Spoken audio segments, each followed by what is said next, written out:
ഖദീജയുണ്ടല്ലേ, കഴിഞ്ഞ ദിവസം നിങ്ങളുടെ സക്സസ് എന്ന് പറഞ്ഞ മോർണിംഗ് മീറ്റിൽ ഗസ്റ്റ് ആയിട്ട് വന്നിട്ടുണ്ടായിരുന്നു. 2019 ഈ ബിസിനസ്സിലേക്ക് കടന്നു വന്നിട്ടുള്ളത്. ആദ്യമായിട്ട് എന്നെ ഈ ഒരു ബിസിനസ്സിലേക്ക് കൊണ്ടുവന്നിട്ടുള്ള എൻ്റെ മെൻറ്ററായിട്ടുള്ള ഷെഫീഖ് സാറിന് ഈ അവസരത്തിൽ നന്ദി പറയുകയാണ്. ഒരു ട്രഡീഷണൽ ബിസിനസ് ചെയ്യുന്ന സമയത്താണ് ഇപ്പോൾ തൊട്ട് മുന്നേ എന്ത് തുടങ്ങിയാലും പൊട്ടി എന്ന് പറഞ്ഞ ഒരാൾ പോയിട്ടുണ്ടായിരുന്നു അല്ലേ. അതേപോലെ ഒരുപാട് ബിസിനസ് ഉണ്ടായിരുന്നു. ട്രഡീഷണൽ ബിസിനസ് കോഴിക്കോട് സിറ്റിയിലൊരു ടാക്സി സർവീസ് ആയിരുന്നു. അതേപോലെ തന്നെ ടൂറിസം മേഖലയിൽ ബന്ധപ്പെട്ടുകൊണ്ട് ഒരുപാട് മേഖലയിൽ വർക്ക് ചെയ്തിട്ടുണ്ട്, ഒരുപാട് മേഖല ചെയ്തിട്ടുണ്ട്. പക്ഷെ 2019 ഈ ഒരു ബിസിനസ്സിലേക്ക് വരുന്ന സമയത്ത് സത്യത്തിൽ GTS കൊടുക്കാൻ പോലുള്ള പൈസ കയ്യിലില്ല. GTS എത്ര രൂപ മതി? വെറും 30 രൂപ മതി അല്ലേ. അതെ, ആ ഒരു രീതിയിൽ നിൽക്കുന്ന സമയത്താണ് എൻ്റെ മെൻറ്റർ എന്നെ ഈ ഒരു ബിസിനസ്സിലേക്ക് കൊണ്ടുവരുന്നത്. യുദ്ധത്തിൽ വീട്ടിൽ നിത്യച്ചെലവ് കഴിഞ്ഞു പോകാനുള്ള ബുദ്ധിമുട്ട് ഇന്നിപ്പോൾ എൻ്റെ അമ്മ എന്നോടൊപ്പം അല്ല, അമ്മ അച്ഛനൊക്കെ മരിച്ചു. ഞാൻ പറഞ്ഞു വരുന്നത്, അമ്മയ്ക്ക് ചെലവിന് കൊടുക്കാൻ, അന്ന് ഞാൻ കല്യാണം കഴിച്ചിട്ടില്ല, അമ്മയ്ക്ക് ചെലവിന് കൊടുക്കാനുള്ള പൈസ ഇല്ലാത്തത് കൊണ്ട് ഞാൻ എൻ്റെ ബ്രദർ കൊച്ചിയിലാണ് വർക്ക് ചെയ്യുന്നത്, കൊച്ചിയിലേക്ക് അമ്മേനെ കൊണ്ടുവിട്ടു. എന്നിട്ട് ആ സമയത്ത് ഈ ഒരു ബിസിനസ്സിലേക്ക് ഇറങ്ങി വരണം എന്നുണ്ടെങ്കിൽ GTS ട്രെയിനിങ് അങ്ങനെ എല്ലാത്തിനും പൈസ വേണം അല്ലേ.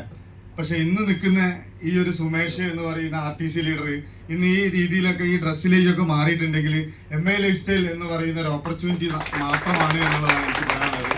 അപ്പോൾ ഈ ഒരു ബിസിനസ്സിലേക്ക് കടന്നു വരുന്ന സമയത്ത് ഒരുപാട് വലിയ റാങ്കിലേക്ക് എത്തുന്ന സമയത്ത് സത്യത്തിൽ ഇപ്പോൾ കുറച്ച് ദിവസങ്ങളായിട്ട് ഞാൻ ചീഫ് ഗസ്റ്റ് ആണ് ഓരോ മീറ്റിങ്ങിൽ. ഇനി എന്നെ കൈപിടിച്ച് കൊണ്ടുവന്നിട്ടുള്ള എൻ്റെ ലീഡർ അടുത്ത ഞായറാഴ്ച, കഴിഞ്ഞ ദിവസം സത്യത്തിൽ ഞങ്ങൾ ഇങ്ങനെ ഒരുമിച്ച് നടക്കുമ്പോൾ നമ്മുടെ AIGയുടെ നമ്മളെ ടോപ്പ് ലീഡറും നമ്മുടെ ഗ്രേറ്റ് ലീഡറും മെൻറ്ററായിട്ടുള്ള ബെല്ലി സാർ പറയാറുണ്ടായിരുന്നു, നിങ്ങൾ ഒരുമിച്ച് നടക്കുന്നത് നിർത്തണം എന്ന്. സത്യത്തിൽ കുറ്റ്യാടി GTS ഇന്നേ വരെ ഒരു ചീഫ് ഗസ്റ്റിന്റെ ഫോട്ടോ ഉണ്ടാവാറുള്ളൂ. എന്നാൽ ഈ ഞായറാഴ്ച ഞങ്ങളെ രണ്ടാളെ ഒരുമിച്ചാണ് അവിടെ ചീഫ് ഗസ്റ്റ്. എന്താണെന്നറിയില്ല.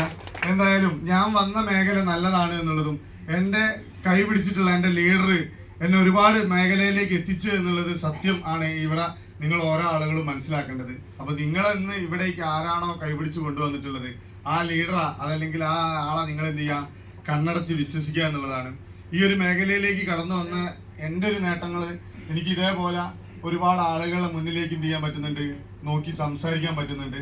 നേരത്തെ കോഴിക്കോട് സിറ്റിയിൽ ഞാൻ വലിയൊരു പ്രോഗ്രാം നടത്തിയിട്ടുണ്ടായിരുന്നു, അമ്മ അവാർഡ് നൈറ്റ് എന്ന് പറയുന്ന ഒരു പ്രോഗ്രാം. അത് കോഴിക്കോട് കണ്ടക്ട് ചെയ്തത് ഞാനായിരുന്നു. ഒരു ഡോക്ടർ റെഡ്ഡീസ് എന്ന് പറയുന്ന ഒരു ഇന്റർനാഷണൽ കൺവെൻഷൻ അത് വയനാട്ടിൽ വെച്ചിട്ട് ഞാനാണ് നടത്തിയത്. പക്ഷെ അവിടെയൊക്കെ എനിക്ക് പൈസ കിട്ടിയിട്ടുണ്ട്.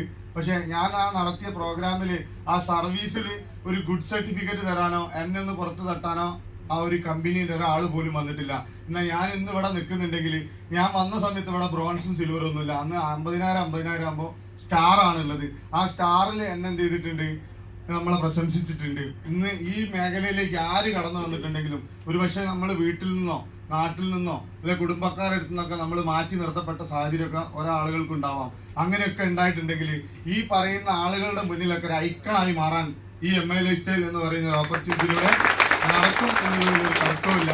ഇന്ന് ഈ ഒരു ബിസിനസ്സിലേക്ക് ഞാൻ ഡയറക്റ്റ്ലി കൊണ്ടുവന്നിട്ടുള്ളതാണ് ഒരു ഹരിദാസൻ എന്ന് പറയുന്ന, ഇപ്പം ഇവിടുന്ന് ഒരു റിട്ടയർഡ് പോലീസുകാരൻ സംസാരിച്ചു പോയില്ലേ, ജയൻ സാറ്. ഹരിദാസൻ എന്ന് പറയുന്ന എൻ്റെ പെങ്ങളുടെ ഭർത്താവാണ്. ആൾ ഇന്ന് ഓട്ടോ ഡ്രൈവറിൽ നിന്നും ഞാൻ അങ്ങോട്ട് മാറ്റിയിട്ടുണ്ട്. MA ലൈഫ് സ്റ്റൈൽ ഈ ഒരു കമ്പനിയുടെ സ്റ്റേറ്റ് ടീം കോർഡിനേറ്ററിലേക്ക് മാറ്റിയിട്ടുണ്ട്. ജയൻ സാറിനെ കൊണ്ടുവന്നിട്ടുള്ള ഒരു മനോജ് സാറുണ്ട്, അയാൾ ഇന്ന് കമ്പനിയുടെ സോണൽ ടീം കോർഡിനേറ്ററിലേക്ക് മാറിക്കൊണ്ടിരിക്കുകയാണ്. അപ്പൊ ഞാൻ പറഞ്ഞു വരുന്നത്, നമ്മൾ മാത്രമല്ല ഇവിടെ രക്ഷപ്പെടുന്നത്. ഒരു റാങ്ക് കഴിഞ്ഞ് കഴിഞ്ഞാൽ നമ്മൾ സെലിബ്രേറ്റ് ആവും. നമ്മൾ ഇതേപോലെ ഡ്രസ് കോഡിലേക്ക് മെയിൻറ്റെയിൻ ചെയ്ത് നമ്മൾ ഓരോ സ്ഥലത്ത് പോകുമ്പോൾ പുതുതായിട്ടിരിക്കുന്ന ആളുകൾ ഒരു പക്ഷേ തോന്നുന്നത് ഇതൊക്കെ കമ്പനീൻ്റെ ആൾക്കാരാണെന്നുള്ളത്. അങ്ങനെ ഒന്നും ചിന്തിക്കേണ്ട. ഞങ്ങളൊക്കെ നിങ്ങളെപ്പോലെ തന്നെ ഈ നാട്ടുകളിൽ നിന്ന്, എൻ്റെ ശരിക്കുള്ള നാട് കോഴിക്കോടാണെങ്കിലും ഞാൻ ജനിച്ചതും വളർന്നതും പഠിച്ചതൊക്കെ ബാലുശ്ശേരി വീരമ്പർത്തേരനായിരുന്നു. പക്ഷെ ഞാൻ അവിടുന്ന് മാറിയതാണ് ഞാൻ കോഴിക്കോടേക്ക്. അപ്പോൾ ആ ഒരു മേഖലയിൽ നിന്ന് ഞാൻ ഇന്ന് ഈ ഒരു മേഖലയിലേക്ക് മാറിയതിൻ്റെ കുറേ കാര്യങ്ങൾ കൊണ്ട് എനിക്ക് മാറ്റം ഉണ്ടാക്കിയതും എൻ്റെ ടീമിൽ വന്നിട്ടുള്ള ആളുകൾക്കും ഒരുപാട് മാറ്റങ്ങൾ ഉണ്ടാക്കി കൊടുക്കാൻ ആർക്ക് സാധിക്കുന്നുണ്ട്, എനിക്ക് സാധിക്കുന്നുണ്ട്. ഇന്നിപ്പോൾ ഞാൻ സഞ്ചരിക്കുന്നത്, ഞാൻ ടാക്സി മേഖലയിലായതുകൊണ്ട് തന്നെ ഞാൻ വാങ്ങിയ വണ്ടികൾക്കൊക്കെ യെല്ലോ ബോർഡായിരുന്നു. പക്ഷേ ഞാൻ ഈ ഒരു മേഖലയിലേക്ക് വന്നതിൻ്റെ ഒറ്റ കാരണം കൊണ്ടാണ് കിയ സോണറ്റ് എന്ന് പറയുന്ന ഒരു പ്രൈവറ്റ് വണ്ടി എനിക്ക് വാങ്ങാൻ സാധിക്കും. അതേപോലെ തന്നെ കഴിഞ്ഞ ദിവസം ഞാൻ മോർണിംഗ് മീറ്റിൽ പറഞ്ഞിട്ടുണ്ട്, ഞാൻ ദുബായിലേക്ക്, നമുക്കറിയാം ഇവിടെ വെൽത്തും ഹെൽത്തും ഹാപ്പിനെസ്സും ഇവിടെ ഉണ്ട് അല്ലേ. ടൈം ഫ്രീഡം ഉണ്ടെങ്കിൽ നമുക്ക് പൈസ ഉണ്ടായിട്ട് കാര്യമുള്ളൂ. അപ്പോൾ എനിക്ക് സാമ്പത്തികമായിട്ട് ഇവിടെ നല്ല മാറ്റങ്ങൾ ഉണ്ടായ സമയത്ത് ഞാൻ ഇവിടെ എന്ത് ചെയ്തിട്ടുണ്ട്, ഞാനൊരു 3 മാസക്കാലം ദുബായിൽ ഞാൻ ചുറ്റി കാണാനായിട്ടും നമ്മുടെ ബിസിനസ് അവിടെ ഡെവലപ്പ് ചെയ്യാൻ എന്തെങ്കിലുമൊക്കെ മാർഗ്ഗങ്ങൾ ഉണ്ടോ എന്ന് നോക്കാൻ വേണ്ടിയിട്ട് ഇപ്പം ഞാൻ അവിടെയൊക്കെ പോയി വന്നു. അതേപോലെ തന്നെ ലോക അത്ഭുതങ്ങൾ കാണാൻ ആഗ്രഹിക്കുന്നുണ്ട് അല്ലേ. ഞാൻ ടാക്സി മേഖലയിലാണ് ജോലി ചെയ്യുന്നത്, അതുകൊണ്ട് തന്നെ ഞാൻ ഒരുപാട് ആളുകളെ ടൂറിസം മേഖലയിൽ പല മേഖലയിലേക്കും പറഞ്ഞയക്കുന്നുണ്ട്. പക്ഷെ എനിക്ക് ഇതുവരെ എന്ത് സാധിച്ചിട്ടില്ല, വയനാടോ ഊട്ടിയോ മൈസൂരോ എന്നല്ലാതെ കാണാൻ പറ്റിയിട്ടില്ല. എന്നാൽ ഞാൻ ഈ ഒരു മേഖലയിൽ ആയതുകൊണ്ട് കഴിഞ്ഞ വെക്കേഷനിൽ എൻ്റെ വൈഫിനെയും മോനെയായിട്ട് ഞാൻ താജ്മഹലും കാശ്മീരും ഡൽഹിയിലൊക്കെ പോകാൻ എനിക്ക് സാധിച്ചു. അപ്പോൾ ടൈം ഫ്രീഡം ഉണ്ട്, അതേപോലെ തന്നെ ഇവിടെ ഫിനാൻഷ്യൽ ഫ്രീഡം ഉണ്ട്. അങ്ങനെ ഒരുപാട് മാറ്റങ്ങൾ ഇവിടെ എന്ത് ചെയ്യാൻ പറ്റുന്നുണ്ട്, മാറ്റം നമുക്ക് കാണിച്ചു കൊടുക്കാൻ പറ്റുന്നുണ്ട്. ഇന്ന് തന്നെ സത്യത്തിൽ നമ്മുടെ കിയാന്റെ ഒരു കാരൻസ് എന്ന് പറയുന്ന ഒരു വണ്ടി ഉമ്മർ ഉസ്താദ് ഡെലിവറി എടുത്തു എന്ന് പറഞ്ഞു. സത്യത്തിൽ ഒരു 5 വർഷങ്ങൾക്ക് മുമ്പേ ഉമ്മർ ഉസ്താദ് എന്തായിരുന്നു എന്നുള്ളത് ആ പന്നൂര് പോയി ചോദിച്ചാൽ അറിയാം. ഞാൻ എന്തായിരുന്നു എന്നുള്ളത് നിങ്ങൾ വീരമ്പുറത്ത് പോയിട്ട് ഒന്ന് അന്വേഷിച്ചാൽ അറിയാം ഞാൻ എന്തായിരുന്നു എന്നുള്ളത്. അപ്പോൾ ഈ പറയുന്ന ആളുകളൊക്കെ ഒന്ന് മാറാൻ സാധിക്കുന്നുണ്ടെങ്കിൽ അത് ഒരേ ഒരു പേരേ ഉള്ളത് MA ലൈഫ് സ്റ്റൈൽ എന്ന് പറയുന്ന ഈ ഒരു കമ്പനി. അതുകൊണ്ട് പിടിച്ചു നിന്നോളുക. പല പ്രതിസന്ധികളും ഉണ്ടാവും, പല പ്രയാസങ്ങളും ഉണ്ടാവും. ആ പ്രയാസങ്ങളൊക്കെ തരണം ചെയ്യാൻ നിങ്ങൾക്ക് സാധിച്ചിട്ടുണ്ടെങ്കിൽ, നേരത്തെ ഇവിടുത്തെ ഒരാൾ പറഞ്ഞു തൊട്ടതെല്ലാം കരിഞ്ഞു പോയിട്ടേ ഉള്ളൂ എന്നുള്ളത്. എന്നാൽ MA ലൈഫ് സ്റ്റൈലാണ് നിങ്ങൾ തൊട്ടതെങ്കിൽ നിങ്ങൾ അല്ല രക്ഷപ്പെടാൻ പോകുന്നത്, നിങ്ങളോടൊപ്പം ഒരുപാട് ആളുകളാണ് രക്ഷപ്പെടാൻ പോകുന്നതെന്ന് മാത്രം പറഞ്ഞുകൊണ്ട് നിങ്ങൾക്ക് എൻ്റെ ഈ എക്സ്പീരിയൻസ് ഏതെങ്കിലും രീതിയിൽ നിങ്ങൾക്ക് ഉൾക്കൊള്ളാൻ കഴിഞ്ഞിട്ടുണ്ടെങ്കിൽ നാളുകളിൽ ഒരു 2-3 കൊല്ലം കഴിയുന്ന സമയത്ത് നിങ്ങളും ഇതേപോലെ ഒരു സെലിബ്രിറ്റിയോ അതല്ലെങ്കിൽ പല മാറ്റങ്ങളും നിങ്ങൾക്ക് നാട്ടിലും വീട്ടിലും കാണിച്ചു കൊടുക്കാൻ പറ്റുമെന്ന് മാത്രം പറഞ്ഞുകൊണ്ട് ഞാൻ എൻ്റെ വാക്കുകളിൽ നിന്നും വിടവാങ്ങുന്നു. ജയ് ഹിന്ദ്, ജയ് മൈ.